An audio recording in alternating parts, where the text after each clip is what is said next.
السلام علیکم ناظرین، پروگرام توانا پاکستان شائقان کے ساتھ میں ہوں آپ کا میزبان ڈاکٹر عامر محمود۔ ناظرین، آج مجھے بڑی خوشی ہو رہی ہے کہ آج میں اپنے آبائی شہر لاہور میں پروگرام کرنے جا رہا ہوں، اور اس سے بھی زیادہ خوشی اس بات کی ہو رہی ہے کہ جو ایکسپرٹ آج ہم نے اسٹوڈیو میں جن کو دعوت دی ہے وہ میرے کلاس فیلو بھی ہیں، پروفیسر ڈاکٹر خالد محمود خان، جو کہ پروفیسر آف میڈیسن ہیں جناح ہاسپٹل اور علامہ اقبال میڈیکل کالج لاہور۔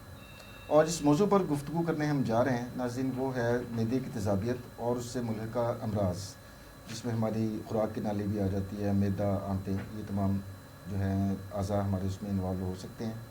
تو without any further delay I would like to welcome professor doctor Khalid Mahmood Khan sahab. Welcome to the show سر۔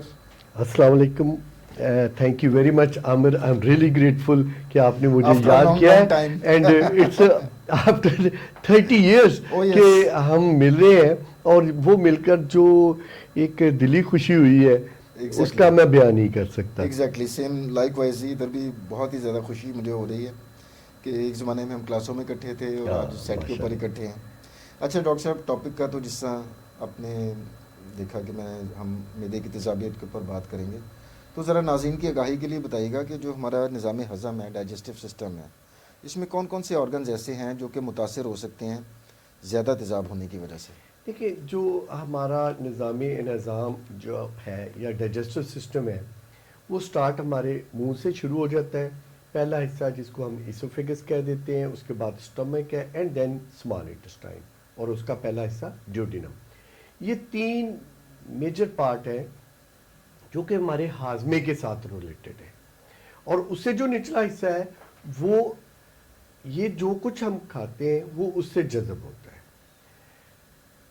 اب جو ہمارا یہاں پہ ہم جیسے ہی کوئی چیز لیتے ہیں تو ہمارا لعاب بنتا ہے۔ لعاب کیا کرتا ہے؟ اس میں کچھ انزائم ہوتے ہیں جو ہمارے کاربز کو ہاضمے میں مدد دیتے ہیں، اس کے ساتھ ساتھ وہ لبریکیشن کا بھی کام کرتے ہیں۔ خوراک نیچے جاتی ہے ایسوفیگس میں، اب یہ ون وے انٹری ہے، نیچے کو جا رہی ہوتی ہے۔ اب یہاں پہ ایک جب ایسوفیگس جو ہے یہ تقریباً 40 سینٹی میٹر کی ٹیوب ہے، اس کے نچلے حصے پہ ایک فزیولوجیکل اسفنکٹر ہے، یعنی کہ فزیولوجیکل سے مراد ہے ایک والو ٹائپ چیز لگی ہے؟ یس، والو اس طرح سے والو نہیں ہے، لیکن فزیولوجیکل کے جو نارملی کلوز رہتا ہے، اور جیسے ہی ہم کھانا کھاتے ہیں تو تب وہ کھل جاتا ہے، تب وہ حصہ کھل جاتا ہے۔ اوکے۔ اب کئی دفعہ یہ حصہ ویک ہو جاتا ہے، لیکس ہو جاتا ہے، اور میدا جو ہے اس کو نارملی ہم سٹوروز کا نام دیتے ہیں۔ اب میدے میں کیا ہوتا ہے؟ تیزاب ہوتا ہے، ایسڈ ہوتا ہے، HCl ہوتا ہے۔ جو کچھ بھی ہم کھا رہے ہیں اسپیشلی پروٹین، یہ اس کے ہاضمے میں، عام زبان میں اگر آپ کہہ سکیں تو لکڑ ہضم، پتھر ہضم، تو یہ ہمارا میدا ہی ہے جو ان سب میں ہیلپ آؤٹ کرتا ہے۔ جو کچھ ہم کھا رہے ہوتے ہیں، جو کوئی گند بلائے بھی ہو جائے تو یہ اس کو ڈائجسٹ کر دیتا ہے یا تباہ و برباد بھی کر دیتا ہے۔ ٹھیک ہے۔ سم ٹائم یہ کیا ہوتا ہے کہ یہ تیزابیت زیادہ ہو جاتی ہے، اور جو معدے کے اپنے میکوزل بیریئر ہیں وہ کم ہو جاتے ہیں یا ویک پڑ جاتے ہیں، جس کی وجہ سے یہ اپنا وہ کام نہیں یعنی کہ کر قدرت پاتے۔ نے ایک ایسا نظام رکھا ہوا ہے کہ معدہ بے شک تیزاب خارج کر رہا ہے لیکن خود اس کے اوپر اثر نہیں کر رہا، کیونکہ اللہ تعالیٰ نے ایک حفاظتی خول رکھا ہوا ہے، میکوزل بیریئر کو سیل ہوتے ہیں اور اس کی بالکل۔ سکریشنز ہوتی ہیں، پھر اسی طرح HCl، اس کے نیچے پھر یہ خوراک جو ہے وہ جو سارا گرائنڈنگ کے پروسیس اور مکس اپ کے بعد نیچے ڈیوڈینم میں آ جاتی، جو کہ چھوٹی آنت کا پہلا حصہ ہے۔ وہاں پہ لبلبے کی سکریشن اور پتے کی سکریشن، یعنی گال بلیڈر کی سکریشن جو ہے وہ مل کے جو فیٹ والا پارٹ ہے اس کے ہاضمے میں، اور اسی طرح جو کاربوہائیڈریٹ رہ جاتے ہیں اس کے ہاضمے میں ہیلپ آؤٹ کرتے ہیں۔ یہ تو ایک بیسک سا تھیم ہے کہ جو ہمارا یہ سسٹم کرتا کیا ہے۔ اب ہوتا کیا ہے کہ اگر تو میدا تیزابیت زیادہ کر رہا ہے، اور ادھر سے یہ جو اسفنکٹر جس کو ہم نے فزیولوجیکل لوئر ایسوفیجیل اسفنکٹر ہے وہ لیکس ہو گیا ڈیو ٹو سم ریزن، یا وہ کمزور پڑ گیا، تو یہ تیزاب اوپر کو آنا شروع ریورس میں آنا شروع ہو جائے گا، جی، جس کو ہم ریگرجیٹیشن کا نام دیتے ہیں۔ جیسے ہی تیزاب، اب میں نے ادھر سے کیا بتایا تھا؟ لعاب۔ لعاب میں کیا ہے؟ بیسیکلی کاربز کو ہاضمے میں مدد دینے والے انزائم ہوتے ہیں، یہ نیچے آ رہا ہے، اس میں تیزاب نہیں۔ یہ تیزاب جیسے ہی اس ایسوفیگس میں آتا ہے، جس کا ایپیتھیلیم جو اس کے مسکل ایپیتھیلیم ہوتا ہے لگتا ہے تو وہ چیخیں مارتا ہے، جس کی وجہ سے ادھر جلن کا احساس کیونکہ ہوتا ہے. بنیادی طور پر وہ تیزاب کی جگہ نہیں ہے جہاں وہ پر چلا تیزاب گیا کی ہوا جگہ نہیں ہے. ایگزیکٹلی. سو وہ اس لیے اس میں پرابلم ہوتا ہے. وہ جو اس کو مریض ہم کہتے ہیں جی سینے میں جلن ہو رہی ہے وہ جی. بنیادی طور پر اسی وجہ یہ سے. برن یا ہارٹ برن کا نام بھی دے دیتے ہیں. تو بیسیکلی جرڈ یا گیسٹرو اسوفیجیل ریفلکس ڈیزیز وہ یہ. اب اسٹمک کو بھی اگر ہم ڈیوائڈ کریں تو ایک تو سمپل تیزابیت کی وجہ سے جب زیادہ تیزابیت ہو جائے گی تو وہ ہم نے جیسے شروع میں بات کی کہ میکوزل بیریئر ہے وہ کم ہو جاتے ہیں تو وہاں پہ سوزش ہو جاتی ہے جس کو ہم گیسٹرائٹس کا نام دیتے ہیں. یعنی کہ شروع میں انفلیمیشن یا سوزش ہوگی. جی. اب یہ First جو aid. ہے سوزش اگر بر وقت کنٹرول ہوگی ویل اینڈ گڈ. اگر نہیں ہوتی تو کئی دفعہ تیزابیت اور زیادہ ہوتی جاتی ہے. جو رسک فیکٹر ہیں وہ اور پریسپٹیٹ کرتے جاتے ہیں تو وہ معدے کے السر کا باعث بنتے ہیں جس کو ہم گیسٹرک السر اور نیچے جب چھوٹی آنت میں پہلے حصے میں جو السر بنتا ہے اس کو ہم سملرلی ڈیوڈینل السر کا نام دے دیتے ہیں. ٹھیک ہو گیا. سو یہ بنیادی طور پہ ہم گیسٹرو ایسوفیجیل ڈیزیز یا ایسڈ پیپٹک ڈیزیز کو اور یہ بنیادی طور پر تیزابیت زیادہ ہونے کی وجہ سے یہ ایک عام فہم. اس کے علاوہ اور بھی ہے لیکن یہ عام لوگوں کے سمجھنے کے لیے اتنا ہی کافی. اتنا ہی کافی ہے. اور جو بڑی آنت ہے اس کا آپ نے فرمایا کہ اچھا چھوٹی آنت میں جب خوراک کافی حد تک ہزم ہو چکی ہوگی وہاں سے وہ پھر ہمارے خون کے اندر شامل ہونا شروع ہو جائے پھر گی نچلا حصہ آ اور جو جاتا ہے نا، باقی کی duodenum ہوگی سے آگے jejunum. وہ پھر آگے بڑی آنت میں چلا جائے گا جی. اور پخانے کی صورت میں وہ پھر اس کا اخراج ہو جائے گا. تو وہ یہ کہ چھوٹی آنت کا پھر جیجونم میں آئلیم میں جہاں موسٹ آف دی کمپوننٹ جو کہ خوراک کے نیوٹرینٹ ہے وہ ایبزارب ہو جاتے ہیں. پھر بڑی آنت میں واٹر اور منرل ایبزارب ہو جاتے ہیں. جو ریسٹ مٹیریل رہ جاتا ہے جو ویسٹ مٹیریل ہوتا ہے وہ جیسے ہی ہمارے بڑی آنت کا آخری حصہ جس کو ہم ریکٹم کا نام دیتے ہیں اس کے اندر لینڈ کرتا ہے تو ساتھ ہی ہمیں حاجت فیل ہوتی ہے اور ہم واش روم چلے جاتے ہیں. اچھا یہ تیزاب کا اثر ڈاکٹر صاحب اوپر خوراک کی نالی میں بھی ہو گیا سمجھ آتا ہے. معدے کے اندر بھی آپ نے بتایا گیسٹرک السر ہو گیا پھر ڈیوڈینل السر بھی ہو گیا. بڑی آنت تک تو معدے کا کوئی ایسا کوئی implication وہ نہیں یہ ہے. کہ بڑی آنت کی جو بیماریاں وہ ڈفرینٹ ہے تھوڑی سی. بڑی آنت کی بیماری جیسے اس میں جب سوزش ہوتی ہے تو وہ پھر ڈائریا کی صورت میں پریزنٹ کرتی ہے. کئی دفعہ فنکشنل باؤل ڈیزیز کی صورت میں ہوتی اور اگر بہت سویئر سوزش ہو تو انفلیمیٹری باول ڈیزیز کا نام دیتے ہیں جس میں کئی دفعہ لوز سٹول کے ساتھ ساتھ بلڈی ڈائریا یا لوز سٹول آتے ہیں. یعنی کہ ایسڈ پیپٹک ڈیزیز بنیادی طور پر ہماری خوراک کی نالی معدہ اور چھوٹی آنت کے پہلے حصے کی حد تک محدود ہے یہاں تک محدود ہے. اچھا اب اس کے علامات کی طرف آتے ہیں کہ تینوں کی الگ الگ علامات ہوں گی وہ بھی اگر تھوڑی سی وضاحت کر دیں کہ جو ایک گرڈ کی کون سی ہوگی. کئی دفعہ تو یہ انٹرمنگل ہوتا ہے اوورلیپ ہو رہا ہے. اوورلیپ ہوتا ہے کہ مطلب پیشنٹ بنیادی طور پر جو ہمارے معدے کا اوپر والا حصہ ہے جس کو ہم ایپیگیسٹریم کا نام دیتے ہیں اس کے اندر وہ کئی دفعہ جلن کی صورت میں ہوتا ہے زیادہ تر لوگوں میں اور جلن کے ساتھ ساتھ کچھ لوگوں میں جلن نہیں ہوتی بلکہ درد ہوتا ہے. سو ایپیگیسٹرک پین ہو سکتی ہے. پھر میں نے جیسے کہا کہ ریفلکس سمٹم ہے خوراک اوپر کو آ رہی ہے تو وہ ریگرج جیسے ہی پیشنٹ نے کھانا کھایا اس کو لگتا ہے اس کا کھانا منہ کی طرف آ رہا ہے. اب اس کی وجہ سے کیونکہ کھانا جب اس کو ہوگا تو اوپر آئے گا تو وہ کئی دفعہ گلے میں بھی لگے گا. اب یہ کھانا یا یہ والی جو سکریشن ہے یا یہ جو مٹیریل ہے اس میں تیزاب ہے. اب یہ تیزاب جیسے ہی گلے کو لگے گا تو کچھ لوگ اس کی وجہ سے کھانسی اور کئی دفعہ ان کو لگے گا کہ جیسے دمے کی شکایت ہے ایکچولی وہ جرڈ یا گیسٹرو اسوفیجیل ریفلکس ڈیزیز کی وجہ سے ہوتا ہے. اس کا مطلب ہے کہ خوراک کی نالی کے پیچھے وہ جو ہماری آگے جو ہماری سانس کی نالی ہے اس تک بھی اثرات پہنچتے ہیں اور وہ پھر مریض کا سانس بھی تھوڑا سا متاثر ہو جاتا ہے. کھانسی رات کو نوکچرنل رات کو اٹھتا ہے کھانسی کی وجہ سے. ایک تو یہ کامنلی بنیادی اور کھٹی ڈکاریں بھی آ رہی ہوتی ہیں جی. مریض اس کو کے ساتھ ساتھ وہ بیلچنگ یا ڈکار کرتا ہے ریفلکس کرتا ہے. پیشنٹ کئی دفعہ نوزیا وامٹنگ ہوتی ہے یعنی کہ نوزیا متلی والا دل ہو رہا تھا اور کئی دفعہ اس کو الٹیاں آتی ہیں. کئی دفعہ یہ ہوتا ہے کہ ان علامات کے ساتھ ساتھ پیشنٹ ویٹ لاس ہونا شروع ہوتا ہے. آئرن ڈیفیشنسی ہو سکتی ہے کہ اس کو اب یہ جو زیادہ جیسے ہم نے کہا السر بن گیا ہے تو وہ کیا ہوگا تھوڑا بہت بلڈ آہستہ آہستہ خارج ہوتا ہے. السر وہی ہے نا کہ اگر جلد کے اوپر زخم لگا ہے تو خون رسے گا اور اندر بھی زخم لگا تو ادھر سے بھی خون رسے گا.